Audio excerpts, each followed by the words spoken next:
അൽഹംദുലില്ലാഹ് വസ്സലാത്തു വസ്സലാമു അലാ അഷ്റഫിൽ മുർസലീൻ വഅലാ ആലിഹി വസ്ഹബിഹി അജ്മഈൻ. പ്രിയമുള്ള സഹോദരി സഹോദരന്മാരെ, എല്ലാവരിലും അള്ളാഹുവിന്റെ രക്ഷയും കരുണയും ഉണ്ടാവട്ടെ എന്ന് പ്രാർത്ഥിക്കുകയാണ്. നമ്മൾ വളരെ ശ്രദ്ധേയമായ ഈ വിഷയത്തെ മുഴുവനും ഉൾക്കൊള്ളിച്ച് അള്ളാഹു ഈ ചർച്ചയെ അവസാനിപ്പിക്കുന്ന ഒരു ഘട്ടത്തിലേക്ക് നമ്മൾ പ്രവേശിച്ചിരിക്കുകയാണ്. നമ്മള് സൂറത്ത് കഹ്ഫിന്റെ 2-ാം ഭാഗം തുടങ്ങിയത് വദ്രിബ് ലഹും മസല റജുലൈനി എന്ന് പറഞ്ഞിട്ടാണ്. അവിടെ അള്ളാഹു 2 ആളുകളെ അന്ത്യനാൾ വരേക്കുമുള്ള മനുഷ്യ കുടുംബത്തിന് ജീവിത പാഠം ഉൾക്കൊള്ളുവാൻ അള്ളാഹു ഉദാഹരിക്കുന്ന 2-ാമത്തെ ഭാഗം കൊണ്ടുവരികയും ആ ജീവിതത്തെ വീണ്ടും വദ്രിബ് ലഹും മസലൽ ഹയാത്തി ദുനിയ എന്ന് പറഞ്ഞ ആ ജീവിതത്തെ മൊത്തത്തിൽ ഒരു പൂർണ്ണ ഉദാഹരണത്തെ കൊണ്ട് അള്ളാഹു ആ വിഷയത്തെ മനോഹരമായിട്ട് നമുക്ക് മുമ്പിൽ എന്താണ് ജീവിതമെന്ന്, ഭൗതിക ലോക ജീവിതം എന്താണെന്ന് പിന്നീട് വരച്ചു കാണിക്കുകയും അങ്ങനെ മനുഷ്യൻ അഹങ്കരിക്കുകയും അഹന്ത നടിക്കുകയും ചെയ്യുന്ന മറ്റൊരു വിഷയത്തെ വീണ്ടും അതോടൊപ്പം ചേർത്ത് പറഞ്ഞ് അള്ളാഹു ഈ ജീവിതത്തിന്റെ ക്ഷണികമായ അവസ്ഥയെ പറഞ്ഞു തരികയും ചെയ്യുകയാണ് ഇനി നമ്മൾ ചർച്ച ചെയ്യാൻ പോകുന്ന ഈ ആയത്തിലുള്ളത്, 41-ാമത്തെ ആയത്തിലുള്ളത്. നമ്മൾ കഴിഞ്ഞ ആഴ്ച ഷിർക്കിനെ കുറിച്ച് പറഞ്ഞു. ഷിർക്കിന്റെ ചെറിയ രൂപമാണ് നമ്മൾ ഭയപ്പെടേണ്ടത് എന്ന് പറഞ്ഞു. അതിനെ അള്ളാഹു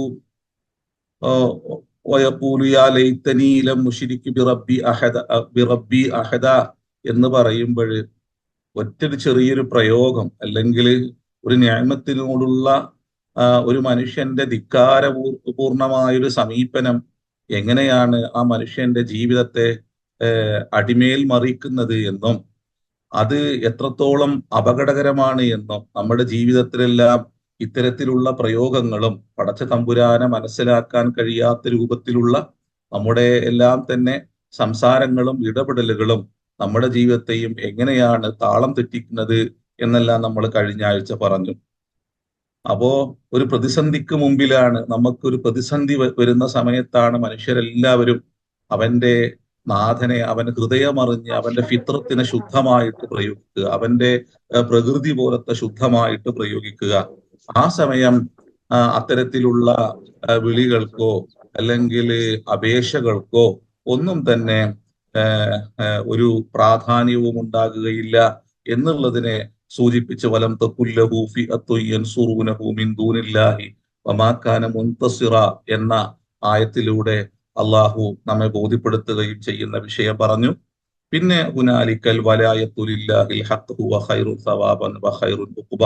എന്തുകൊണ്ടെന്ന് വെച്ചാൽ എല്ലാത്തിന്റെയും രക്ഷാധികാരം അള്ളാഹുവിൽ മാത്രമാണെന്നും എല്ലാത്തിന്റെയും ആധിപത്യം അള്ളാഹുവിന്റെ കരങ്ങളിൽ മാത്രമാണെന്നും മനുഷ്യൻ ഭൗതികമായി കണ്ടെത്തുന്ന ഒരു ശക്തിയും ഒരു കഴിവും അവന് പ്രതിസന്ധി അവന്റെ മുകളിൽ അവതരിക്കുമ്പോൾ, അവന്റെ മുകളിൽ ഇറങ്ങുമ്പോൾ അവന് സഹായമായി അതൊന്നും തന്നെ ലഭിക്കുകയില്ല എന്നും അള്ളാഹുവിന്റെ കയ്യിലാണ് എല്ലാത്തിന്റെയും പൂർണ്ണമായ ആധിപത്യം എന്ന് ആ വചനത്തെ ചേർത്ത് വെച്ചുകൊണ്ടുള്ള ഉനാലിക്കൽ വലായത്തു ലില്ലാഹിൽ ഹഖ് എന്ന് പറയുന്ന ആയത്തിലൂടെ അള്ളാഹു ബോധ്യപ്പെടുത്തുകയും ചെയ്തു. അവിടെ നമ്മൾ വലായത്ത് എന്ന് പറഞ്ഞാൽ വലിയ എന്ന അർത്ഥമാണ്. നിങ്ങളോട് അടുത്ത് നിൽക്കുന്ന, നിങ്ങൾക്ക് പ്രതിസന്ധിയിൽ നിങ്ങളോടൊപ്പം നിൽക്കുന്ന, നിങ്ങളെ സഹായിക്കുന്ന രക്ഷാധികാരി എന്ന അർത്ഥത്തിൽ വലായത്ത് എന്നും, വിലായത്ത് എന്ന് പറഞ്ഞാൽ പൂർണ്ണ ആധിപത്യം, പൂർണ്ണ അധികാരം എന്ന അർത്ഥമാണ് പിന്നെ വിലായത്ത് എന്ന് പറയുമ്പോൾ വരുന്നത് എന്ന് നമ്മൾ അവിടെ സൂചിപ്പിച്ചു. പിന്നീട് ഒരു മനുഷ്യൻ സ്വയം അവന്റെ കയ്യിലുള്ളതിനെ വലുതായി കാണുമ്പോൾ അവന്റെ ആ ബോധത്തെ അള്ളാഹു പിന്നീട് മറ്റൊരു ഉദാഹരണം കൊണ്ടുവന്ന് അതിനപ്പുറം അള്ളാഹു തന്നെ ഭൂമിയിൽ അള്ളാഹു സൃഷ്ടിക്കുന്ന അള്ളാഹുവിന്റെ മറ്റൊരു വ്യവസ്ഥിതിയെ മുമ്പിൽ വെച്ച് ജീവിതത്തിന്റെ വളരെ നിസാരമായ അവസ്ഥയെ മനുഷ്യൻ വലുതെന്ന് പറയുന്ന, മനുഷ്യൻ വലുതായി കാണുന്ന ഒന്നിന്റെ നിസാരതയെ അള്ളാഹു ബോധ്യപ്പെടുത്തുകയാണ്. അതിന് മനോഹരമായ ഉദാഹരണമാണ് അള്ളാഹു കൊണ്ടുവന്നത്. വദ്രിബ് മസലൽ ഹയാത്തി ദുനിയ. അവിടെ ദുനിയ എന്ന പ്രയോഗം തന്നെ അത് ഏറ്റവും ദനീയായ, ഏറ്റവും നിസാരമായ ഒന്നാണ് എന്ന ഈ ഭൗതിക ലോക ജീവിതവും അവിടെ മനുഷ്യൻ നേടിയെടുക്കുന്നതെല്ലാം തന്നെ വളരെ നിസാരമായ ഒന്നാണെന്ന് സൂചിപ്പിക്കാൻ വേണ്ടി ദുനിയ എന്ന പ്രയോഗത്തെ പോലും അള്ളാഹു അവിടെ കൊണ്ടുവരുന്നുണ്ട്. എന്നിട്ട് ഈ ഭൗതിക ലോക ജീവിതത്തെ അള്ളാഹു ഉപമിക്കുന്നത് വെള്ളത്തോടാണ്. ആ വെള്ളം വാനലോകത്തിൽ നിന്നും ഭൂമിയിലേക്ക് ഇറങ്ങിക്കഴിഞ്ഞാൽ ആ വെള്ളത്തിൽ നിന്നും വ്യത്യസ്തങ്ങളായ പിന്നെ ഫലവർഗങ്ങൾ, വ്യത്യസ്തങ്ങളായ ചെടികൾ ആ വെള്ളത്തിൽ നിന്നും അതിന്റെ ജീവൻ, അതിനാവശ്യമായ ഒന്നിനെ ആവാഹിച്ചെടുത്ത് പിടിച്ചെടുത്ത് അത് വ്യത്യസ്തങ്ങളായ പഴവർഗ്ഗങ്ങളെ മനുഷ്യനെ സമ്മാനിക്കുന്ന അവസ്ഥാവിശേഷം ഉണ്ടാകുന്നു. എന്നാൽ അതിങ്ങനെ പാകപ്പെട്ട് അതിന്റെ പ്രൗഢമായ, മനോഹരമായ, അതിന്റെ ഏറ്റവും പിന്നെ അതിന്റെ ഒരു മൂർത്തമായ അതിന്റെ ഒരു അവസ്ഥാവിശേഷം അതിനങ്ങ് എത്തിക്കഴിഞ്ഞാൽ അത് ആകെ തരിപ്പണമാകുകയും കാറ്റുകളിൽ ധൂളികളായി മാറ്റപ്പെടുകയും ചെയ്യുന്നു. ഇതുപോലെ നമ്മൾ ജീവിതത്തിൽ നമ്മുടേതെന്ന് പറയുന്ന, അല്ലെങ്കിൽ എന്റേതെന്ന് പറഞ്ഞ് അഭിമാനിക്കുകയും അഹങ്കരിക്കുകയും ചെയ്യുന്നത് അത് അതിന്റെ ഒരു ഘട്ടമങ്ങ് പിന്നിട്ട് അതിൽ അഹങ്കാരം കാണിക്കുന്ന മനുഷ്യര്, അതിന്റെ ഒരു ഘട്ടമങ്ങ് പിന്നിട്ട് അതവന്റെ കയ്യിൽ നിന്ന് പോകുന്ന ഒരു സമയമുണ്ട്. ആ സമയം അത് ജീവിതത്തിന്റെ എല്ലാം നഷ്ടപ്പെടുന്നതിന് തുല്യമാണ്. പിന്നെ അവന് ജീവൻ തന്നെ ഇല്ലാത്ത, എല്ലാം നഷ്ടപ്പെട്ട് എല്ലാം കൊണ്ടും അവശനായി പോകുന്ന ഒരവസ്ഥാവിശേഷമുണ്ട്.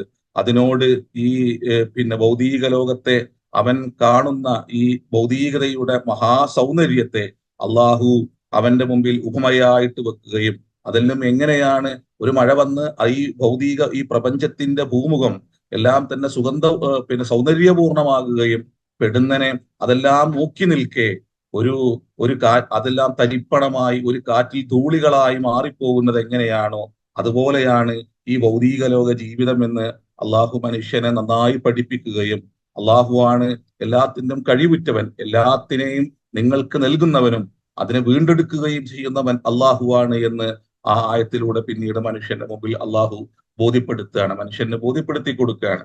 അത് കഴിഞ്ഞ് അള്ളാഹു മനുഷ്യന് എന്തൊക്കെയാണ് ഇനി മനുഷ്യൻ ഭൂമിയിൽ അഹങ്കരിക്കുന്നത്, എന്തിനൊക്കെയാണ് മനുഷ്യന് അവൻ്റെതായി, അല്ലെങ്കിൽ അവന്റെ വലുപ്പത്തരത്തിന്, അവന്റെ അഹങ്കാരത്തിന്, അവന്റെ അഹന്തക്ക് അടയാളമായി അവൻ ഉപയോഗിക്കുന്നത് ഇനി എന്തൊക്കെയാണ് എന്ന് ഒന്നുകൂടി അള്ളാഹു ഊന്നി പറഞ്ഞുകൊണ്ട് ജീവിതത്തിന്റെ മറ്റൊരു മുഖത്തെ കൂടി അള്ളാഹു പറയുകയാണ്. അൽമാലു വൽ ബനൂന സീനത്തുൽ ഹയാത്തി ദുനിയ.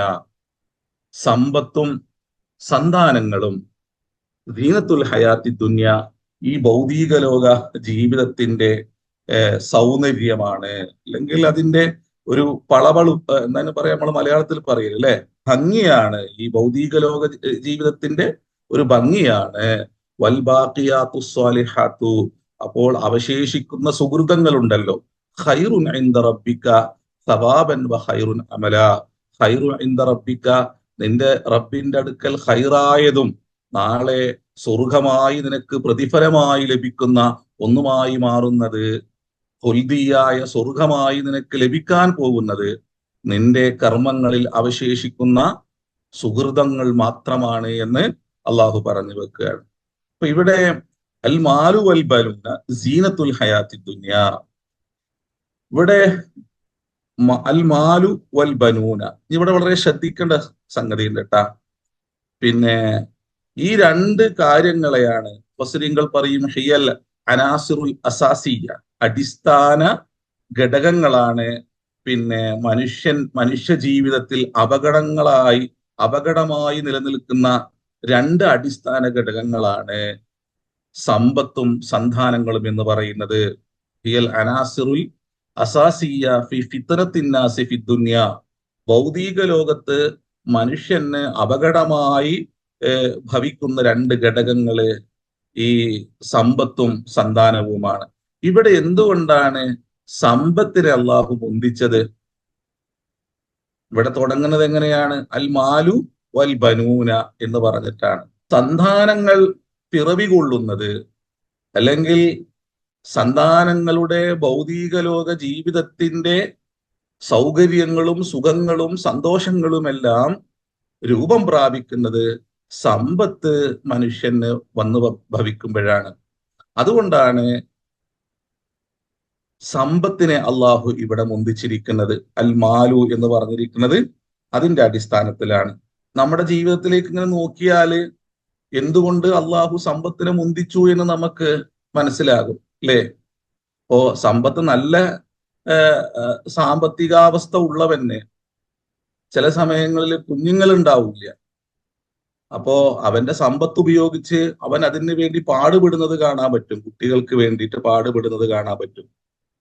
അവനോട് നിർദ്ദേശിക്കുന്ന ഓരോന്നിലും അവന്റെ സമ്പത്തിന് അവൻ ഉപയോഗിക്കുന്നത് കാണാൻ നമുക്ക് കഴിയും. അപ്പോ അതുകൊണ്ടാണ് കുഞ്ഞുങ്ങൾക്ക് മുമ്പേ സമ്പത്തിനെ അള്ളാഹു പറഞ്ഞു വെക്കുന്നത്. തന്നെയുമല്ല, ഇനി ഇത് സീനത്താണ്. സീനത്ത് എന്ന് പറഞ്ഞാൽ അലങ്കാരമാണ്. അപ്പോ ഭൗതിക ലോക ജീവിതത്തിൽ ഇത് രണ്ടും ഇല്ലെങ്കിലും മനുഷ്യന് ജീവിക്കാൻ സാധിക്കും. പക്ഷേ ഇത് മനുഷ്യന് ആവശ്യമുള്ള ഒരു അവന്റെ ജീവിതം നിലനിർത്തിക്കൊണ്ട് പോകാൻ കഴിയുന്ന ഒരു സമ്പത്തിനപ്പുറം ഉള്ളതെല്ലാം അവന്റെ ജീവിതത്തിന്റെ സീനത്തായിട്ട് അലങ്കാരമായിട്ടാണ് അള്ളാഹു ഇവിടെ പറയുന്നത്. അപ്പൊ കുറെ സമ്പത്തിന്റെ ആവശ്യമില്ല. നബി സല്ലല്ലാഹു അലൈഹി വസല്ലമ തങ്ങള് ഈ വിഷയവുമായി വളരെ മനോഹരമായിട്ട് ഒരു ഹദീസിലൂടെ പിന്നെ റസൂലുള്ള പഠിപ്പിക്കുന്നുണ്ട്, അല്ലെ? മൻ അസ്ബഹ മുആഫൻ ഫി ബദനിഹി വ ആമിനൻ ഫി സിർബിഹി വ ഇൻദഹു ഖൂതു യൗമിഹി ഫകഅന്നമാ ഹീസത്ത് ലഹു ദുനിയ ബിഹദാഫിരിഹ എന്ന് റസൂലുള്ള പറയുന്നുണ്ട് സല്ലല്ലാഹു അലൈഹി വസല്ലം. മൻ അസ്ബഹ മുആഫൻ ഫി ബദനിഹി, ഒരാള് എന്താണ് ശരിക്കും അള്ളാന്റെ നിഅമത്ത്? എന്തേ മനുഷ്യന് ഭൗതിക ലോകത്ത് ആവശ്യമുള്ളൂ? എന്ത് ലഭിച്ചാലാണ് അവൻ ഈ പ്രപഞ്ചം മുഴുവനും ലഭിച്ചതിന് തുല്യമാകുന്നത്? അത് കുറെ സമ്പത്ത് ലഭിക്കുന്നത് കൊണ്ടല്ല, അല്ലെങ്കിൽ സന്താന സമൃദ്ധി ഉണ്ടാകുന്നത് കൊണ്ടല്ല, മറിച്ച് മൻ അസ്ബഹ മുആഫൻ ഫി ബദനിഹി, ഒരാള് ആരോഗ്യവാനായി പ്രഭാതത്തിൽ എഴുന്നേൽക്കുക, അതോടൊപ്പം തന്നെ ഫി ബദനിഹി വ ആമിനൻ ഫി സിർബിഹി, അവന്റെ കുടുംബവും അവന്റെ ചുറ്റുപാടുകളും അവന്റെ യാത്രാവഴികളുമെല്ലാം തന്നെ സുരക്ഷിതമായി ഇങ്ങനെ നിൽക്കുക. മറ്റു അപകടങ്ങളും അതുപോലെ തന്നെ അവനെ പ്രയാസപ്പെടുത്തുന്ന, അവന്റെ കയ്യിലുള്ള ഒന്ന് അവനറിയാതെ നഷ്ടപ്പെടുന്ന, അവന് മറ്റു പലതിനും വേണ്ടിയും രോഗങ്ങൾക്കും അതുപോലെ തന്നെ അവനെ വലയം ചെയ്യുന്ന മറ്റു അപകടങ്ങൾ ഇല്ലായ്മ ചെയ്യുവാനും വേണ്ടി അവന്റെ കയ്യിലുള്ളത് ചിലവഴിക്കുന്ന ഒരു അവസ്ഥ, അന്തരീക്ഷം ഇല്ലാതിരിക്കുകയും ചെയ്യുന്ന ഒരു അവസ്ഥ ഉണ്ടാകുക. സിർബ് എന്ന് പറഞ്ഞാല് സബീല് എന്ന, അത്തൊരീഖ് എന്ന, വഴി എന്ന. ആമിനൻ ഫി സിർബിഹി, അവന്റെ ജീവിത വഴിയിൽ അവൻ സുരക്ഷിതനായിരിക്കുകയും ചെയ്യുക. എന്നിട്ട് വ ഇൻദഹു ഖൂതു യൗമിഹി,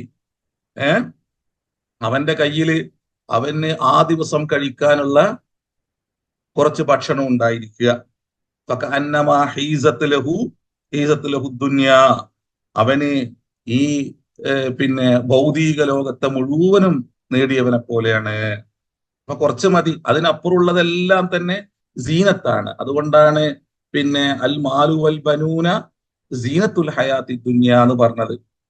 അത് അലങ്കാരമാണ്. അത് മനുഷ്യന്റെ ജീവിതത്തിന്റെ ആനന്ദം മാത്രമാണ്. മറ്റുള്ളവരെ കാണിക്കാന്, മറ്റുള്ളവരെ ബോധ്യപ്പെടുത്താന്, അവന് കുഴപ്പമില്ല എന്ന് ബോധ്യപ്പെടുത്താന്, ഇതുകൊണ്ടെല്ലാം തന്നെ അവൻ ശക്തനാണ് എന്ന് അവന് മറ്റുള്ളവരെ ബോധ്യപ്പെടുത്താനുള്ള ഘടകങ്ങൾ മാത്രമാണ്. സമ്പത്ത് കൊണ്ട് മനുഷ്യര് അവന്റെ ഈ ഇതിനപ്പുറമുള്ള ഒന്നുകൊണ്ട്, ഇപ്പൊ നമ്മൾ നേരത്തെ ഷിർക്കിനെ കുറിച്ച് പറഞ്ഞല്ലോ. മനുഷ്യൻ ഇവിടെ ഈ ഒരു വ്യക്തിയിൽ ഷിർക്ക് കടന്നുകൂടുന്നത്, കുഫ്ർ കടന്നുകൂടുന്നത് അള്ളാഹുവിന്റെ ഈ നിയമത്തിനോട് മനുഷ്യന് അവൻ്റെതാണെന്ന ഒരു ധിക്കാര സമീപനം സ്വീകരിക്കുന്നതിലൂടെയാണ്. ആ സമീപനം, ആ ഒരു ബോധം തന്നെ അത് അലങ്കാരമാണെന്ന് അള്ളാഹു പറഞ്ഞു വെക്കുകയാണ്. അത് നിനക്ക് ലഭിച്ച ഒന്നിന് പുറമെ നിനക്ക് ആരോഗ്യം, നിന്റെ ശാരീരിക ആരോഗ്യം, അതോടൊപ്പം തന്നെ നിന്റെ വഴിയിലെ സുരക്ഷിതത്വം, ഇതിനെല്ലാം അപ്പുറം നിന്റെ ചുറ്റുമുള്ള അലങ്കാരങ്ങൾ മാത്രമാണ്, അതിനെ മോടി പിടിപ്പിക്കുന്ന നിന്റെ ജീവിതത്തിന് പിന്നെ സൗന്ദര്യം നൽകുന്ന ചില ഘടകങ്ങൾ മാത്രമാണ്. അത് തന്നെ ഭൗതിക ലോകത്ത് ഒരു മനുഷ്യനെ അപകടത്തിലാക്കുന്ന, അവനെ പ്രശ്നത്തിലാക്കുന്ന രണ്ട് ഘടകങ്ങളാണ് എന്നാണ്. ഇപ്പോ മക്കള് ഇല്ലാത്തവര് അതിനു വേണ്ടി കരയുന്നത് കാണാം. മക്കൾ ഉള്ളവര് മക്കള് പ്രയാസപ്പെടുത്തിയതിന്റെ പേരിൽ ദുഃഖിക്കുന്നത് കാണാം, അല്ലേ? അതുപോലെ തന്നെ സമ്പത്തുള്ളവര് പുറത്ത് മറ്റുള്ളവന്റെ മുമ്പിൽ അവന് പിന്നെ അതുകൊണ്ടെല്ലാം അഹങ്കരിക്കുമെങ്കിലും അവന്റെ അകത്തളം അതുമൂലം സംഘർഷപൂരിതമായിരിക്കും. എത്രയോ കുടുംബങ്ങളുണ്ട് അങ്ങനെ. സമ്പത്തിന്റെ പേരില് നമ്മള് പുറത്ത് കാണുന്നതിനപ്പുറം ഏറെ സംഘർഷങ്ങളായിരിക്കും അവരുടെ വീടുകളിൽ നടന്നുകൊണ്ടിരിക്കുന്നത്, അല്ലേ? അത് സമ്പത്ത് കൊണ്ടും സന്താനങ്ങളെ കൊണ്ടുള്ള വീടുകൾ ഉണ്ടാവും. നമ്മൾ കയറി ചെല്ലുമ്പോൾ അവിടുത്തെ അന്തരീക്ഷം വളരെ ശാന്തമായിരിക്കും. നമ്മൾ അവിടെ നിന്ന് ഇറങ്ങി വന്നാല് ആ വീടിന്റെ ഉള്ളുകളിൽ അപ്പോൾ തന്നെ തീപൊരികൾ ഇങ്ങനെ പിന്നെ സ്ഫുരിച്ചു കൊണ്ടിരിക്കും. അപ്പോ ഇത് രണ്ടും അതിനെ കൈകാര്യം ചെയ്യേണ്ട രൂപത്തിൽ കൈകാര്യം ചെയ്തില്ലെങ്കിൽ മഹാപകടാണെന്ന്. അതുകൊണ്ടാണ് സൂറത്തുൽ ലുഖ്മാന് എങ്ങനെയാണ് നിങ്ങൾ കുഞ്ഞുങ്ങളെ ഏത് രൂപത്തിലാണ് നിങ്ങൾക്ക് ജീവിതത്തിൽ സന്തോഷവും സമാധാനവും ഉള്ളവരാക്കി നിങ്ങൾ പിന്നെ നിങ്ങളെ കുഞ്ഞുങ്ങൾ മാറണമെങ്കിൽ നിങ്ങൾ എങ്ങനെയാണ് ആ കുഞ്ഞുങ്ങളെ കൈകാര്യം ചെയ്യേണ്ടത് എന്ന് പിന്നീട് അള്ളാഹു പഠിപ്പിക്കുന്നത്, അല്ലേ? അതുപോലെ തന്നെ ഒരു പ്രാർത്ഥന നിരന്തരം അള്ളാഹു നമ്മെ കൊണ്ട് ചൊല്ലിപ്പിക്കുന്നുണ്ട്, അള്ളാഹു തന്നെ പഠിപ്പിക്കുന്നുണ്ട്. എന്താണ്? റബ്ബനാ ഹബ് ലനാ മിൻ അസ്വാജിനാ വദുർരിയാതിനാ ഖുർറത അയ്യുൻ. ഭാര്യമാര്, അതുപോലെ തന്നെ മക്കള്, ഇതിനെല്ലാം കൺകുളിർമയുള്ളവരാക്കി പടച്ചോനെ മാറ്റണം. ഞങ്ങൾക്ക് മുത്തഖീങ്ങൾക്ക് നായകന്മാരായി, മാതൃകയുള്ളവരായി, നല്ല മനുഷ്യർക്ക് മാതൃകയുള്ളവരാക്കി ഞങ്ങളെ നീ മാറ്റുകയും ചെയ്യണം. അതുകൊണ്ട് ഇബ്രാഹിം നബിയുടെ പ്രത്യേക പ്രാർത്ഥന എന്താണ്? പടച്ചോനെ, എന്നെയും എന്റെ സന്താനങ്ങളെയും നിനക്ക് ശുക്റുള്ളവരാക്കി മാറ്റണം എന്നാണ്. അപ്പൊ ജീവിതത്തെ അഹങ്കാരം കൊണ്ട് അതിന്റെ അഹങ്കാരത്തിന്റെ മൂടുപടം അണിയിക്കുകയല്ല ചെയ്യേണ്ടത്, താഴ്മയുടെ, വിനയത്തിന്റെ, ഇതെല്ലാം അത് നൽകിയ മഹാദാതാവിലേക്ക് ചേർത്ത് വെച്ചുകൊണ്ട് അനുഗ്രഹമാണെന്ന ബോധത്തിൽ ഇതിനെ കൈകാര്യം ചെയ്യുന്ന അവസ്ഥയുണ്ടാകണം എന്നൊരു പ്രവാചകനിലൂടെ തന്നെ പഠിപ്പിക്കുകയാണ് ചെയ്യുന്നത്, അല്ലേ? സൂറത്ത് ഇബ്രാഹിമിന്റെ പിന്നെ അവസാന പേജിലേക്ക് ഇങ്ങനെ നോക്കിക്കഴിഞ്ഞാല് ഇബ്രാഹിം നബി സന്താനങ്ങളെ മുമ്പിൽ വെച്ചുകൊണ്ട് പ്രാർത്ഥിക്കുന്നുണ്ട്, അല്ലേ? എനിക്ക് അതോടൊപ്പം തന്നെ സൂറത്ത് ബഖറയില് പിന്നെ ഇബ്രാഹിം നബിയുടെ ഒരു പ്രാർത്ഥനയുണ്ട്. മുഹമ്മദ് റസൂൽ പറയുന്നുണ്ട്, ഞാൻ ഇബ്രാഹിമിന്റെ പ്രാർത്ഥനക്കുള്ള ഉത്തരമാണ് എന്ന് പറയുന്നുണ്ട്. അവരിൽ നിന്ന് പടച്ചോനെ, ഇബ്രാഹിം നബി കഅബ നിർമ്മിച്ചുകൊണ്ട് ഇബ്രാഹിം നബി പ്രാർത്ഥിക്കുന്നുണ്ട്, പടച്ചോനെ അവരിൽ നിന്ന് അവരിൽ നിന്ന് തന്നെ ഒരു പ്രവാചകനെ നീ കൊണ്ടുവരണം, അവരെ തസ്കിയത്ത് ചെയ്യുന്ന, അവരെ വിശുദ്ധീകരിക്കുന്ന, അവരെ ശുദ്ധീകരിക്കുന്ന, അവരെ ജീവിതത്തിന് വെളിച്ചം നൽകുന്ന, അവരെ ജീവിതത്തെ സുഹൃതങ്ങളെ കൊണ്ട് സുഗന്ധം പൂശാൻ ആവശ്യമായ മാർഗനിർദ്ദേശങ്ങൾ നൽകുന്ന ഉത്കൃഷ്ട സ്വഭാവത്തിന്റെ ഉടമയായ ഒരു വ്യക്തിത്വത്തെ, ഒരു പ്രവാചകനെ നീ കൊണ്ടുവരണമെന്ന് ഇബ്രാഹിം നബി കഅബയുടെ നിർമ്മാണത്തിന് ശേഷം അള്ളാഹിനോട് പ്രാർത്ഥിക്കുന്നുണ്ട്. അതുകൊണ്ടാണ് റസൂലുള്ളാഹി പറഞ്ഞത്, ഞാന് ഇബ്രാഹിം നബിയുടെ അലൈഹി സ്വലാത്തു വസ്സലാം പ്രാർത്ഥനയുടെ ഉത്തരമാണെന്ന് റസൂലുള്ളാഹി പറയുന്നു.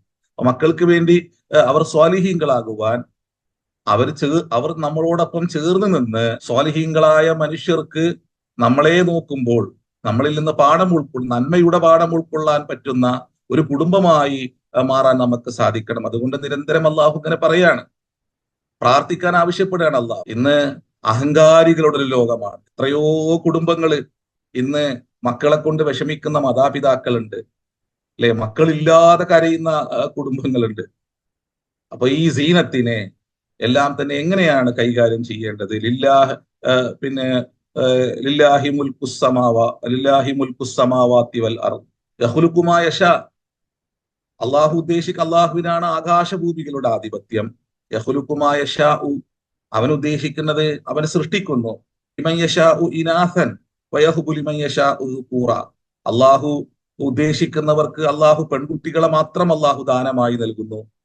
അള്ളാഹു ചിലർക്ക് ആൺകുട്ടികളെ മാത്രം നൽകുന്നു. ഔ യുസവ്വിജുഹും ദുക്റാനം വ ഇനാഥ, ചില ആളുകൾക്ക് അള്ളാഹു ആണിനെയും പെണ്ണിനെയും ഇടകലർത്തിക്കൊണ്ട് അള്ളാഹു നൽകുന്നു. വയജ്അലു ലിമൻ യശാഉ അഖീമ. അള്ളാഹു ഉദ്ദേശിക്കുന്ന ചില ആളുകളെ അവന് പിന്നെ സന്താന സൗഭാഗ്യമില്ലാത്തവരാക്കി അള്ളാഹു മാറ്റുകയും ചെയ്യുന്നു. ഇവിടെ അഖീമി എന്നതുപോലും മുഫസ്സിരീങ്ങൾ ഈ ആയത്തിന് വിശദീകരിക്കുന്നിടത്ത് ഈ പറഞ്ഞ അൽമാലു വൽ ബനൂന എന്ന് പറയുന്ന ഈ ആയത്തിന് വിശദീകരിക്കുന്നിടത്ത് ഇമാം ഷഅറാവി ഈ ആയത്തിനെ കൊണ്ടുവന്നിട്ട് അദ്ദേഹം അഖീമാകുക, സന്താന സൗഭാഗ്യം ഇല്ലാതിരിക്കുക എന്നതും അള്ളാഹിന്റെ പിന്നെ ഒരു നിഅമത്താണെന്ന് അദ്ദേഹം പറയുന്നു. അത് നമുക്ക് അള്ളാഹുവിന്റെ തഖ്ദീറും തദ്ബീറും എങ്ങനെയാണ് എന്ന്, അള്ളാഹു എങ്ങനെയാണ് തന്റെ ജീവിതത്തെ അള്ളാഹു നന്മയിലായി കൊണ്ടുപോകുക. ഒരു സ്വാലിഹായ ഒരു മനുഷ്യനിട്ടോ എല്ലാവർക്കും ഉള്ള ഒരു സംഗതിയല്ല. ജീവിതത്തെ അള്ളാഹുമായി ചേർത്ത് വെക്കുന്ന, അള്ളാഹുവിന്റെ മശീഅത്തിനോട് പൂർണ്ണമായി ചേർന്ന് നിൽക്കുന്ന, അതിനെ സ്വീകരിക്കുന്ന ഒരു മനുഷ്യനെ സംബന്ധിച്ചിടത്തോളം അവൻ സന്താന സൗഭാഗ്യമില്ലാത്തവനാകുക എന്നുള്ളത് പോലും അള്ളാഹുവിന്റെ അനുഗ്രഹമായിട്ട് അദ്ദേഹം വിശദീകരിക്കുന്നുണ്ട്. ഇന്നഹു അലീമുൻ ഖദീർ, അള്ളാഹു എല്ലാം അറിയുന്നവനാണ്, അള്ളാഹു എല്ലാത്തിനും കഴിവുറ്റവനാണ് അള്ളാഹു. അപ്പോ അതുപോലും എന്താണ് പിന്നെ അള്ളാഹിന്റെ ദാനമാണ്, അള്ളാഹുവിന്റെ അനുഗ്രഹമാണ്.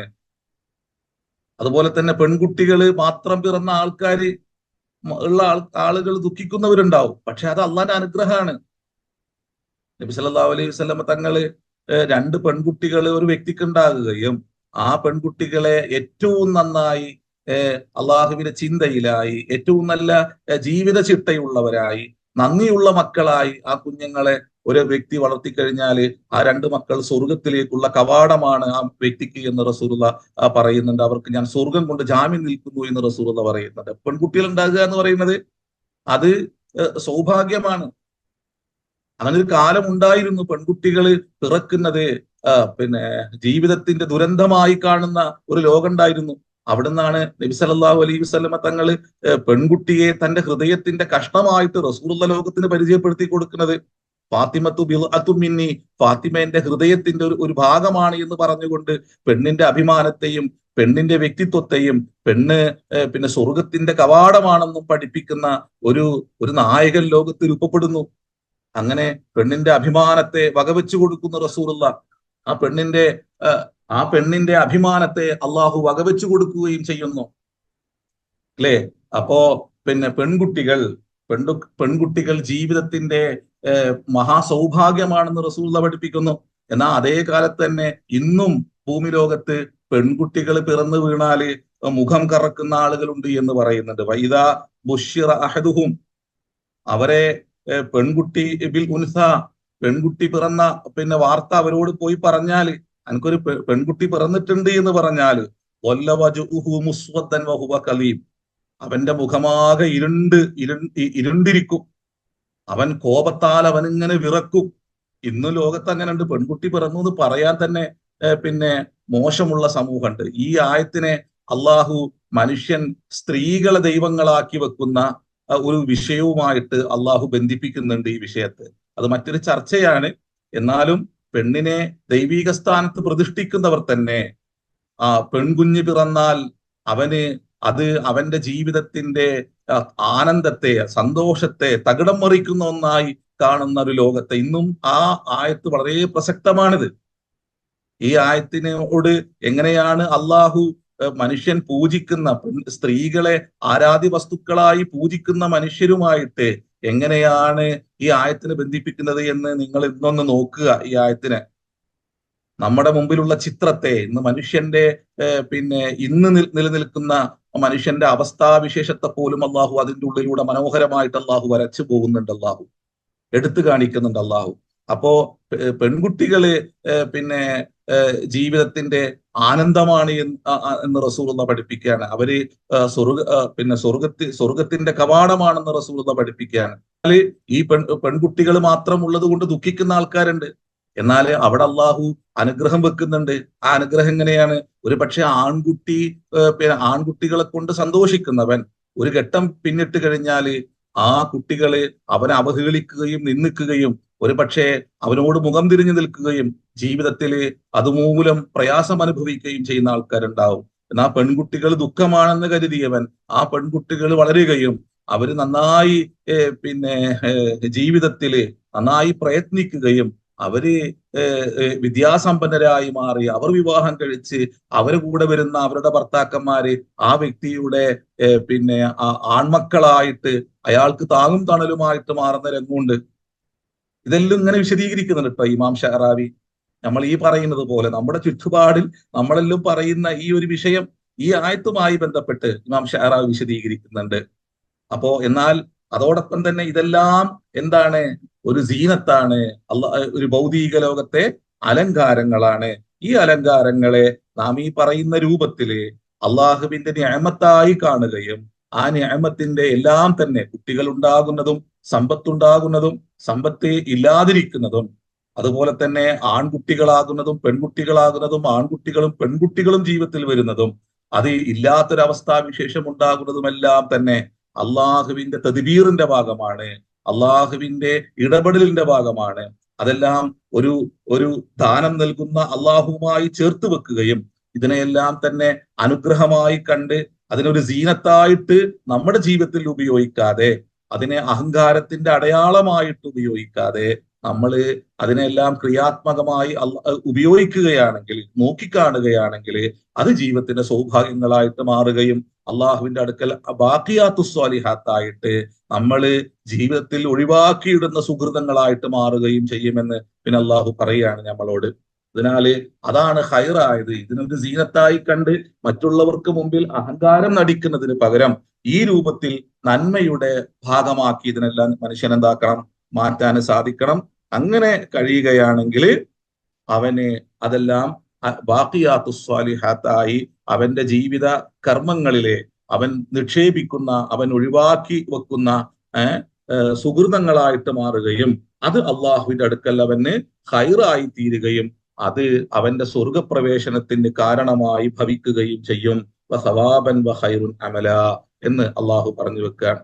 എന്നിട്ട് ഈ ജീവിതം നിങ്ങൾക്ക് എന്ത് ലഭിച്ചാലും, നിങ്ങൾക്ക് സമ്പത്തുണ്ടെങ്കിലും ഇനി സന്താനങ്ങൾ ഉണ്ടായി കഴിഞ്ഞാലും എന്ത് ലഭിച്ചാലും നിങ്ങൾ ഇതെല്ലാം ക്ഷണികമാണ് എന്ന് പിന്നെ അള്ളാഹു ഇതോടൊപ്പം ചേർത്ത് വെക്കുകയാണ്. എന്താണ്? വയോമനുസയ്യിറുൽ ജിബാല വതറൽ അർള ബാരിസതൻ വഹശർനാഹും ഫലൻ നുഗാദിർ മിൻഹും അഹദ. അത് വളരെ നന്നായി വിശദീകരിക്കേണ്ട ഒരു ആയത്താണ്. നബി സല്ലല്ലാഹു അലൈഹി വസല്ലം തങ്ങൾ ബാഖിയാത്തു സ്വാലിഹാത്തിനെ റസൂലുള്ള വിശദീകരിക്കുന്ന ഒരു മനോഹരമായ ഒരു ഹദീസ് ഉണ്ട്. റസൂലുള്ള പറയാണ്, യഖൂലു ഇബ്നു ആദം, മനുഷ്യന് പറയും, മാലി മാലി, എന്റെ സമ്പത്ത് എന്റെ സമ്പത്ത് എന്നിങ്ങനെ പറഞ്ഞ് മനുഷ്യൻ ഇങ്ങനെ ഓടും. ഖാലവ ഹല്ലക മിൻ മാലിക ഇല്ലാമാ അകൽത ഫഅഫ്നൈത. എന്നാൽ ഓ മനുഷ്യ, നിന്റെ സമ്പത്തിൽ നീ തിന്നുകയും അങ്ങനെ നീ അതിനെ തിന്നതിന് ശേഷം അതിനെ നീ പുറത്തേക്ക് തള്ളുകയും ചെയ്തതല്ലാതെ നിനക്കൊന്നുമില്ല. ഔ ലബിസ്ത ഫഅബ്ലൈത. അതുപോലെ തന്നെ നിന്റെതെന്ന് പറയുന്ന ഒന്ന് കൊണ്ട് നീ ധരിച്ചതും ദ്രവിച്ചു പോയതുമല്ലാതെ മറ്റൊന്നും നിനക്കില്ല. ഔ തസദ്ദഖ്ത ഫഅംളൈത. അതോടൊപ്പം തന്നെ അതിൽ നിന്ന് ധർമ്മം ചെയ്യുകയും അങ്ങനെ നിനക്കായി നിന്റെ ജീവിതത്തിൽ സുഹൃതമായി നീ മാറ്റിവെച്ചതുമല്ലാതെ നിനക്കൊന്നുമില്ല. ഇതാണ് ഈ ഭൗതിക ലോക ജീവിതം എന്ന് പറയുന്നത്. അതാണ് ബാഖിയാത്തു സ്വാലിഹാത്ത് എന്ന് പറയുന്നത്. അതിന്റെ ഇടയിൽ എന്തെല്ലാം സയ്യിആത്ത് ഉണ്ടാകും. നമുക്ക് ഒന്നുമല്ലാതെയായി പോയ, ഒരു ഉപകാരവും പെടാതെ പോയ ജീവിതത്തിലെ സമയങ്ങളും സന്താനങ്ങളും സമ്പത്തുകളും എല്ലാം ഉണ്ട് അതിന്റെ ഇടയിൽ. അവസാനം നമുക്ക് ബാക്കിയാകുന്നത് ഇതിൽ നിന്ന് നമ്മൾ നന്മയ്ക്ക് വേണ്ടി ഉപയോഗിച്ച, അതുപോലെ തന്നെ സുഹൃതങ്ങളായി നമ്മൾ ചെയ്തു വെച്ച ഒന്നല്ലാതെ ഈ സമ്പത്തിലും സന്താനങ്ങളിലും നമുക്കൊന്നും ഉണ്ടാവില്ല. മനുഷ്യന് സമ്പത്തിന് വേണ്ടി ഓടുകയാണ്. മക്കളെപ്പോലും സമ്പത്തിന്റെ ഒരു ചാവിയായി ഉപയോഗിക്കുന്ന ലോകത്താണ് നമ്മളുള്ളത്. നമ്മൾ കുഞ്ഞുങ്ങളൊന്ന് ചിന്ത പ്രാപിച്ച് അവരൊന്ന് കാല് മുന്നോട്ട് വെച്ച് നടക്കാൻ തുടങ്ങിക്കഴിഞ്ഞാൽ ആ കുട്ടിയിലൂടെ ഇനി എന്തെല്ലാം നേടണമെന്നുള്ള ഒരു ജാഗ്രതയിലും ചിന്തയിലുമാണ് മനുഷ്യനുള്ളത്. അതിനുവേണ്ടിയാണ് പിന്നെ അവന്റെ സമ്പത്തിനെ മുഴുവനും അവൻ ഉപയോഗിക്കുന്നത്. അതിനു വേണ്ടിയാണ് അവന്റെ ഞെട്ടോട്ടം തന്നെ അതിന് വേണ്ടിയിട്ടാണ്, അല്ലേ? അതുകൊണ്ടാണ് കുട്ടികൾ നോക്കിയിട്ട് പോലും അവൻ പറയാതെ അവൻ നിരന്തരം അവന്റെ ഹൃദയത്തിൽ അവന്റെ സമ്പാദ്യത്തിന്റെ കൂമ്പാരത്തെക്കുറിച്ച് അവൻ ചിന്തിച്ചുകൊണ്ടിരിക്കുന്നുണ്ട്. അത് പെണ്ണാണെങ്കിലും ആണാണെങ്കിലും ഇന്ന് മനുഷ്യന്റെ ഒരു കുട്ടിയിലേക്ക് പോലും നോക്കുന്നത് ഈ കുട്ടിനെ എങ്ങനെ ഒരു സമ്പത്തിന്റെ ഒരു മെഷീനാക്കി മാറ്റാം, എനിക്ക് സമ്പത്ത് ലഭിക്കാനുള്ള ഒരു മെഷീനാക്കി മാറ്റാം എന്നുള്ള ചിന്തയിലാണ്. അല്ലെങ്കിൽ ആ കുട്ടിയെയും ഭൗതിക ലോകത്തിന്റെ സമ്പത്ത് വാരിക്കൂട്ടുന്ന അലങ്കാരമാക്കി മറ്റുള്ളവരുടെ മുമ്പിൽ എന്റെ മോനെ പോലും എങ്ങനെ എനിക്ക് അവതരിപ്പിക്കാം എന്നുള്ള ത്വരയിലാണ് മക്കളെ പോലും ഇന്ന് പുതിയ ലോകത്തെ നമ്മൾ കൊണ്ടാടുന്നത്. അതുകൊണ്ട് നമ്മളെ ജീവിതത്തിൽ നമ്മൾ ഭക്ഷിച്ചതും അതുപോലെ തന്നെ നമ്മൾ ഉടുത്തതും പിന്നെ അതെല്ലാം തന്നെ ഇതും അതുപോലെ തന്നെ നമ്മൾ വല്ലതും അവസാനം അതെല്ലാം ഒഴിവാക്കുകയും ദ്രവിച്ചു പോകുകയും ചെയ്യുന്ന ഒന്നാണെങ്കിൽ അതിന്റെ ഇടയിൽ നമ്മൾ നമുക്ക് വേണ്ടി സുഹൃതമായി ചെയ്തു വെക്കുന്ന ധർമ്മങ്ങളല്ലാതെ മറ്റൊന്നും മനുഷ്യനില്ല. അതുകൊണ്ട് ഒരു മനുഷ്യന്റെ ഖബറിലേക്ക് റസൂലുള്ള പറയുന്നുണ്ട്, ഇനി നോക്കൂ, ഇതുമായിട്ട് മഹ്ശറയാണ് ബന്ധിപ്പിക്കുന്നത്, അന്ത്യനാളിനെയാണ് ബന്ധിപ്പിക്കുന്നത്, മനുഷ്യന്റെ ജീവിതത്തിന്റെ ആ അന്ത്യനിമിഷത്തെയാണ് പിന്നെ ഇതിനോട് അള്ളാഹു ബന്ധിപ്പിക്കുന്നത്. വയോമനുസയ്യുൽ ജിബാല, അവന് അലങ്കാരമായി കണ്ട ഈ പ്രപഞ്ചത്തിനെ അള്ളാഹു ഉടക്കുന്ന, അതിനെ ധൂളികളാക്കി മാറ്റുന്ന, അവൻ ബലിഷ്ഠമാണെന്ന് കരുതിയ ഒന്നിനെ പോലും അള്ളാഹു പിന്നെ ചലിപ്പിക്കുന്ന, അതിനെ ധൂളികളാക്കി മാറ്റുന്ന ഒരു അവസ്ഥാവിശേഷത്തെ പിന്നീട് അള്ളാഹു പറയുകയാണ്. അപ്പോ നമ്മുടെ ജീവിതത്തിൽ അള്ളാഹു നമുക്ക് തന്ന സൗഭാഗ്യങ്ങളെ അതിനെ സൗഭാഗ്യമായി പിന്നെ കാണുന്നതിനോടൊപ്പം അള്ളാഹുവിലേക്ക് ചേർത്ത് വെക്കുവാനും ഇതിനെയെല്ലാം അള്ളാഹുവിൽ നിന്നുള്ള നിഅമത്തായിട്ട് നമ്മൾ അതിനെ മാറ്റുവാനും നമുക്ക് ലഭിക്കുന്ന സമ്പാദ്യങ്ങളെ അത് നാളെ ബാഖിയാത്തു സ്വാലിഹാത്തായിട്ട് എങ്ങനെ നമുക്ക് മാറ്റാമെന്നും നമ്മുടെ സന്താനങ്ങളെയും നമ്മുടെ അമലു സ്വാലിഹാത്തായിട്ട് എങ്ങനെ മാറ്റാമെന്നുള്ള ഒരു ചിന്ത ഇതെല്ലാം ഉണ്ടാകുമ്പോഴും മനുഷ്യൻ നേടിയെടുക്കേണ്ടതുണ്ട്. അതിനനുസരിച്ച് മനുഷ്യൻ പ്രവർത്തിക്കേണ്ടതുണ്ട്, ചിന്തിക്കേണ്ടതുണ്ട്. അത് അവന് നാളെ അള്ളാഹുവിന്റെ സന്നിധിയിൽ അവന് ഹൈറായിട്ട് ഭവിക്കുമെന്ന് ഈ ആയത്തിൽ അള്ളാഹു പറഞ്ഞു വെക്കുകയാണ്. ഈ ആയത്തിൽ ഇങ്ങനെ ഓതിപ്പോകുമ്പോൾ നമ്മൾ ഈ പറഞ്ഞതുപോലെ പല ചിന്തകൾ നമ്മുടെ ചിന്തയിലൂടെ ഇപ്പൊ കടന്നു പോയിട്ടുണ്ടാവും. ഇത് കേൾക്കുന്ന എത്രയോ ആളുകൾ ഇപ്പൊ ചിന്തിക്കുന്നുണ്ടാവും, അല്ലെ? അവന്റെ മക്കളെ കൊണ്ട് അവൻ പ്രയാസപ്പെടുന്നത്, സമ്പത്ത് കൊണ്ട് അവന്റെ കുടുംബത്തിന്റെ അകത്തളങ്ങൾ നടക്കുന്ന സംഘട്ടനങ്ങളെ കുറിച്ചെല്ലാം മനുഷ്യർ ചിന്തിക്കുന്നുണ്ടാവും. അപ്പോ ഇതിനെല്ലാം തന്നെ അള്ളാഹുവിന്റെ പിന്നെ ദിക്റിലും ശുക്റിലുമായിട്ട് ഇതിനെല്ലാം തന്നെ കൈകാര്യം ചെയ്യാൻ കഴിയണം. അവിടെയാണ് നമ്മുടെ ജീവിതം വിജയമായിട്ട് മാറുന്നത്, നമ്മുടെ ജീവിതം സൗഭാഗ്യമായി തീരുന്നത്. അവിടെയാണ് അള്ളാഹുവിന്റെ നിഅമത്തിനോട് പിന്നെ അള്ളാഹുവിന്റെ നിഅമത്തിനോട് ഏറ്റവും നന്നായി അതിനെ നിഅമത്തായി കണ്ട് പ്രതികരിക്കുന്നവരായിട്ട് നമ്മൾ മാറുന്നത്. ഇൻഷാ അല്ലാഹ് ഈ 47-ാമത്തെ ആയത്ത് അടുത്ത ആഴ്ച നമുക്ക് വിശദീകരിക്കാം. അൽഹംദുലില്ലാഹി റബ്ബിൽ ആലമീൻ. പിന്നെ നേരത്തെ പറഞ്ഞേലേ നമ്മള് ആ പ്രാർത്ഥന റബ്ബന ഹബ്ലന വഅസ്വാജ, അതില് ഞാനൊരു ശ്രദ്ധപ്പെടേണ്ടിയാണോന്ന് അറിയില്ല. ഈ അസ്വാജിന എന്ന് പറയുമ്പോ ഭാര്യമാർന്നോ അതോ ഈ ഭാര്യമാർക്കും പ്രാർത്ഥിക്കേണ്ട ഒരു പ്രാർത്ഥന അല്ലേ അത്? അതെ, ഒരു പുരുഷനെ സംബന്ധിച്ചിടത്തോളം ഇതെല്ലാം അവന്റെ കൂടെ കൊണ്ടു നടക്കുന്ന സംഗതികളാണല്ലോ, ഒരു പ്രാർത്ഥിക്കണം. അല്ല, അവിടെ ഇണകൾ നിന്നാണോ നല്ലത്? അങ്ങനെ ഒരു ഇതാണ് സംശയം വന്നത്. എങ്ങനെ അസ്വാജിന എന്നുള്ള രീതിയിൽ വരുമ്പോ ഭാര്യക്കും പ്രാർത്ഥിക്കാം, ഒരു പിന്നെ ഭർത്താവിനും പ്രാർത്ഥിക്കാം എന്നുള്ള അവസ്ഥയിലല്ലേ എന്നുള്ള ഒരു സംശയം. തീർച്ചയായിട്ടും പറഞ്ഞപ്പോ ഒരു ഭാര്യമാർന്ന് മാത്രമായപ്പോഴേ നമ്മള് ഭാര്യമാർന്ന് മാത്രമായപ്പോ അല്ലേ നല്ല ഇണകളാക്കണം. അതെ, ശരിയാണ്.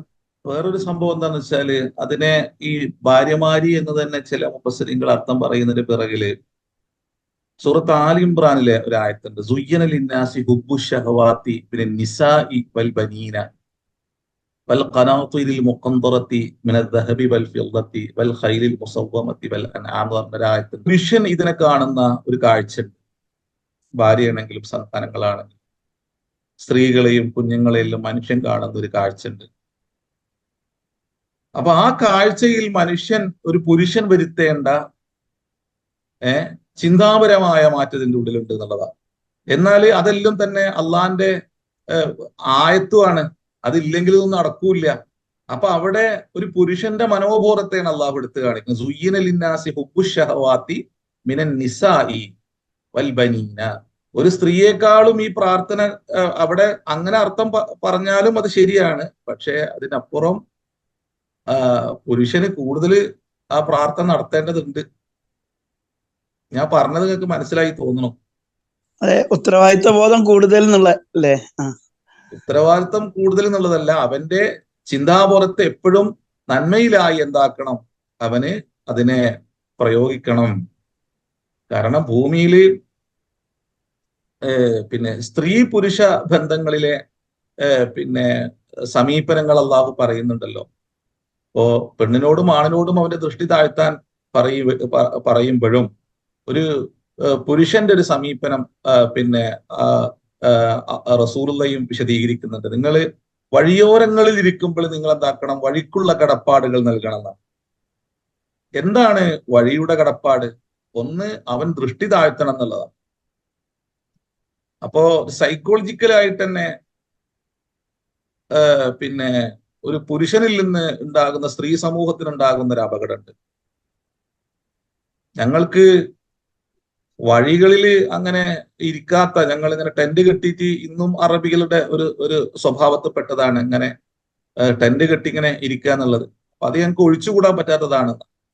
എന്നാൽ വഴിക്കുള്ള ആ ഹക്കിനെ നിങ്ങൾ പിന്നെ നൽകിക്കൊണ്ടിരിക്കണം. അതിന്റെ അവകാശം നിങ്ങൾ അതിന്റെ മുറപ്രകാരം നൽകണമെന്ന റസൂലുള്ളാഹി പഠിപ്പിക്കുന്നത്. അപ്പൊ അതിലൊന്നാണ് നിങ്ങൾ എന്താക്കുക, പോകുന്നവർക്ക് സലാം പറയണം. സലാം പറഞ്ഞു കഴിഞ്ഞാൽ പിന്നെ ഇന്ന് പുതിയ ലോകത്ത് അങ്ങനെയാണല്ലോ, വഴിവക്കലിരുന്നിട്ട് ആളുകളെ മോശമാക്കുന്ന പിന്നെ സ്വഭാവമുണ്ട്. അതിൽ ആരാണ് വഴിവക്കലിരുന്ന ആളുകളെ മോശമാക്കുന്നത്? സ്ത്രീയാണോ പിന്നെ പുരുഷന്മാരാണോ അതോ പെണ്ണുങ്ങളാണോ? പുരുഷന്മാരാണ്. അപ്പൊ അതുകൊണ്ട് പിന്നെ അതുകൊണ്ട് ഇപ്പൊ റസൂലുള്ളാഹി പറയുന്നുണ്ടല്ലോ, സൻആ മുതൽ ഹദറമൗത്ത് വരെ ഒരു പെണ്ണ് സുരക്ഷിതമായി നടക്കുന്ന. എന്തുകൊണ്ടാ പെണ്ണ് സുരക്ഷിതമായി നടക്കുന്നതിനാല് സ്ത്രീ സമൂഹത്തെ പിന്നെ മോശമായി കാണുന്ന, അവരെ വേറൊരു കണ്ണുകൊണ്ട് മാത്രം നോക്കിക്കാണുന്ന, അവരെ ആ ഒരു മനോഭാവത്തിൽ സ്ത്രീ സമൂഹത്തെ അപകടപ്പെടുത്തുന്ന, അവളുടെ ചാരിത്രത്തെ നശിപ്പിക്കുന്ന ഒരു പുരുഷവൃന്ദം ഈ ഭൂമിയിൽ ഉണ്ടാവില്ല എന്നാ. അത്രയും പെണ്ണിന് സുരക്ഷിതമായ ഒരു ലോകത്ത് ഒരുക്കുന്ന. അപ്പോ ഈ ഒരു പ്രാർത്ഥന ഉണ്ടാക്കുന്ന ഒരു വിപ്ലവം നോക്കിക്കാണ് നിങ്ങള്. ഇനി ഈ പറഞ്ഞ ഒന്നുമായിട്ട് പ്രാർത്ഥനയൊന്ന് വെച്ച് നോക്കുക. റബ്ബന റബ്ബന ഹബ്ലന മിൻ അസ്വാജിന വ ദുർരിയാതിന എന്നതിനെ ആ പറഞ്ഞ ഒന്നുമായിട്ടൊന്ന് വെച്ച് നോക്കിക്കാണി. മാഷേ മനസ്സിലായി. അതിന്റെ അതൊരു വിശാലതയിലേക്ക് വന്നപ്പോ കുറച്ചുകൂടി വിശദീകരണം. അപ്പൊ മനസ്സിലായില്ലേ? അപ്പൊ അതൊന്ന് ബന്ധിപ്പിച്ചു നോക്കിയും. പക്ഷെ അതിന്റെ അർത്ഥം നമ്മളെ ഭാര്യമാര് പ്രാർത്ഥിക്കേണ്ടതല്ല, അല്ലാതെ പ്രാർത്ഥിക്കേണ്ടതില്ല എന്നല്ല ഞാൻ പറയണത്. പക്ഷെ അതില് പൊതുവെ ഇപ്പൊ പുതിയൊരു ഇപ്പൊ ലേറ്റസ്റ്റ് ഇതില് ഭയങ്കര ഇണകൾ മറ്റൊരു വലിയൊരു അബദ്ധേനി എന്നുള്ള ഒരു ധാരണയിൽ വരുന്നുണ്ട് എന്റെ ഭാര്യമാർ. അത് അല്ലാന്ന് ഇപ്പൊ ക്ലിയർ ആയി. അപ്പൊ ഖുർആനിലെ ചില സന്ദർഭങ്ങൾ വെച്ച് നോക്കുമ്പം ഒരു പുരുഷന്റെ കൃത്യമായ പ്രാർത്ഥനയുടെ ആവേണ്ടതാണ് എന്നുള്ളൊരു ധ്വനി വന്നു. അതന്നെ നമ്മള് ഈ പിന്നെ ചില ആൾക്കാർ എന്തെങ്കിലും പറയുമ്പോ അതിനനുസരിച്ച് ഇങ്ങനെ പിന്നെ ചെരുപ്പ് വെട്ടാൻ വേണ്ടി നിൽക്കുകയെ. അത് ഇന്നലെ നമ്മള് ഒരു ഹദീസിന്റെ ക്ലാസ് എടുക്കുമ്പോഴേ, അപ്പോ ഒരു ഭാര്യയുടെ വായിൽ വെച്ചു കൊടുക്കുന്ന ഒരു ഉരുളക്ക് പോലും നിനക്ക് പുണ്യമുണ്ട് എന്നാണല്ലോ. അപ്പോ ഒരു ഭാര്യയുടെ വായിൽ ഭക്ഷണം വെച്ചു കൊടുക്കുന്ന ഒരു ഭർത്താവിനെ അള്ളാഹു അവിടെ എടുത്തു കാണിക്കുന്നുണ്ട്. എവിടെ നിന്നുകൊണ്ടാണ് റസൂൽ അത് പറയുന്നത് എന്നുള്ളതാണ്. ഒരു സ്ത്രീയെ അവന്റെ അത് പറയുമ്പോണ്ടാകുന്ന ഒരു സാമൂഹിക ഒരു അവസ്ഥ ഉണ്ട്. ഒരു സ്ത്രീനോട് ഒരു പുലർത്തുന്ന ഒരു സാമൂഹിക അവസ്ഥ ഉണ്ട്. ആ അവസ്ഥയെ പൂർണ്ണമായിട്ട് റസൂലുള്ളാഹി എന്താക്കാണ്, അങ്ങ് ഉടച്ചു കൊടുക്കുകയാണ്. അപ്പൊ സ്ത്രീ നിങ്ങളുടെ ഒരു വികാര പിന്നെ പ്രകടനത്തിനുള്ള ഒരു ഉപകരണം മാത്രമല്ല, അവൾ അഭിമാനവും അന്തസ്സുള്ള ഒരു സ്ത്രീയാണ്. ഒരു സൃഷ്ടിയാണ്. അവൾക്ക് വ്യക്തിത്വമുണ്ട്. അതുപോലെ തന്നെ പിന്നെ സ്ത്രീ പോയിട്ട് റസൂലുള്ളാഹിയോട് ചോദിക്കുകയാണ്, എന്റെ ഭർത്താവിന്റെ മക്കൾക്ക് എനിക്ക് സമ്പത്ത് കൊടുക്കാൻ പറ്റുമെന്ന്. അങ്ങനെ ചോദിക്കുന്ന ഒരു അവസ്ഥ ഉണ്ടല്ലോ. അങ്ങനെ കൊടുത്താൽ എനിക്ക് പുണ്യം കിട്ടുമെന്ന്. അതുപോലെ തന്നെ എന്റെ സമ്പത്തിൽ നിന്ന് എന്റെ ഭർത്താവിന് പിന്നെ സക്കാത്ത് കൊടുത്താൽ അത് സക്കാത്ത് വീടോ എന്ന് ചോദിക്കുന്ന ഒരു സ്ത്രീ റസൂലുള്ളാഹിന്റെ മുമ്പിൽ വരികയാണ്. ഇങ്ങനെ ചോദിക്കുന്ന ഒരവസ്ഥ ഉണ്ടാകുമ്പോൾ പെണ്ണാരാണെന്നും പുരുഷനാരാണെന്നും, പെണ്ണിന്റെ സമ്പാദ്യം അവളുടെ മാത്രം അവകാശമാണെന്നും, അതിൽ പുരുഷന് കൈകടത്താൻ അവകാശമില്ലെന്നും, നിങ്ങൾ ചിന്തിച്ചു നോക്കിയും ഒരു ലോകത്ത് നിലനിൽക്കുന്ന ഒരു ഘടനയെ പൂർണ്ണമായിട്ട് ഉടച്ചു പാർക്കുകയാണ് ചെയ്യുന്നത് അള്ളാന്റെ റസൂല്. അവിടെയാണ് ആ ചോദ്യങ്ങൾ ഉയരുന്നത്. എന്നാൽ ഇന്നും നമ്മളെ സമീപനം എന്താണ്?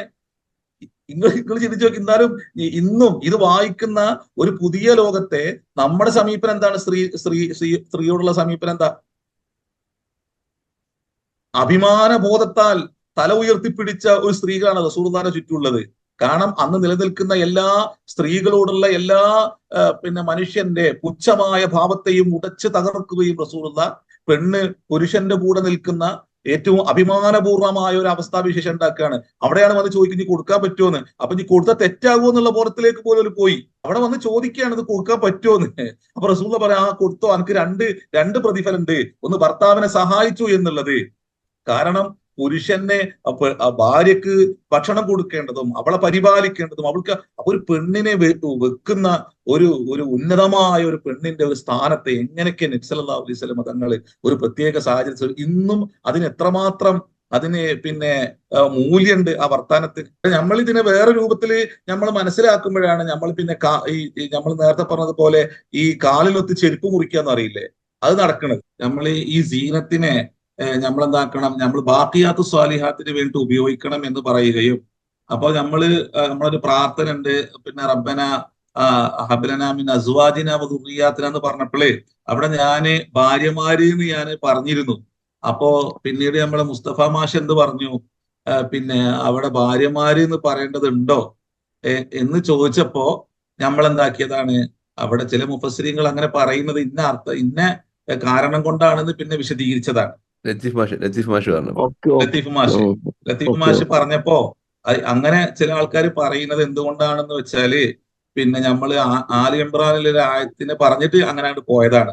എന്താണ് സുയ്യന ലിന്നാസി ഹുബ്ബു ശഹവാത്തി മിനൻ നിസാഇ വൽ ബനീന. അപ്പൊ ഒരു പുരുഷന്റെ മനോബോധം എന്താണെന്നും ആ പുരുഷന്റെ മനസ്സ് ശുദ്ധമായി കഴിഞ്ഞാല് സ്ത്രീകളും കുട്ടികളെല്ലാം തന്നെ സുരക്ഷിതമാകുന്ന അവസ്ഥ ഉണ്ടാകുന്നു. അപ്പോ ആ പ്രാർത്ഥന അങ്ങനെ ഒരു പുരുഷന് അങ്ങനെ പ്രാർത്ഥിക്കുന്നതോട് തെറ്റില്ല എന്നും, എന്നാല് ഈ രൂപത്തിലും അർത്ഥം പറയാം എന്ന് പറഞ്ഞ ആ മറ്റൊരു ആയത്തുമായി ബന്ധപ്പെട്ട ചർച്ച അങ്ങനെ പോയിരുന്നു.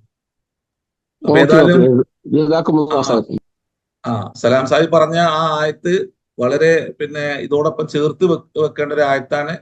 അതിലും ഈ പറഞ്ഞൊരു ഉപമ കയറി വരുന്നുണ്ട്. അൽഹംദുലില്ലാ, അത് അള്ളാഹു തൗഫീഖ് ചെയ്യുകയാണെങ്കിൽ നമുക്ക് ഇതുപോലത്തെ നാളത്തെ ചർച്ചയിൽ നമുക്ക് ഇൻഷാ അല്ലാഹ് നമുക്ക് അതും കൊണ്ടുവരാം. ഇങ്ങനെ തന്നെ കുറെ സംഗതികളിലും ഇങ്ങനെ എല്ലാവരും പറയേണ്ടതുണ്ട്. ഇതുപോലെ നമ്മള് കൂട്ടുകാരന്മാരാണ്, നമ്മൾ ഇരുന്നിട്ട് ഇങ്ങനെ ഒരു ഭാഗത്ത് ഒരാൾ ഇങ്ങനെ സംസാരിക്കണമെന്നുള്ളൂ. അപ്പൊ എല്ലാവരും എല്ലാം ഇടപെടുക. അള്ളാഹു അനുഗ്രഹിക്കട്ടെ, നമ്മളെ പാപങ്ങൾ അള്ളാഹു പുറത്തരട്ടെ, നമ്മളെ ചിന്തക്ക് അള്ളാഹു വിശാല നൽകുകയും നമ്മളെ അറിവിന് അള്ളാഹു വെളിച്ചം കൂട്ടുകയും ചെയ്യട്ടെ. അള്ളാഹു നമ്മുടെ മാതാപിതാക്കൾക്ക് അള്ളാഹു പുറത്തു കൊടുക്കട്ടെ. നമ്മളെ ബന്ധു മിത്രാദികൾക്ക്, കുടുംബങ്ങൾക്ക്, മരിച്ചുപോയവർക്കെല്ലാം അള്ളാഹു പുറത്തു കൊടുക്കുകയും നാളെ സ്വർഗീയ ലോകത്ത് അള്ളാഹു നമ്മളെ ഒരുമിപ്പിച്ചു കൂട്ടുകയും നല്ല സമൂഹ സൃഷ്ടിക്ക് പണിയെടുക്കുന്ന നല്ല കുടുംബമായി സ്വാലിഹായ കുടുംബമായി ജീവിക്കുന്ന നല്ലവരിൽ അള്ളാഹു നമ്മളെല്ലാവരെയും ഉൾപ്പെടുത്തി അനുഗ്രഹിക്കട്ടെ. വാഹിറു ദഅ്വാനാ അൽഹംദുലില്ലാഹി റബ്ബിൽ ആലമീൻ. അസ്സലാമു അലൈക്കും.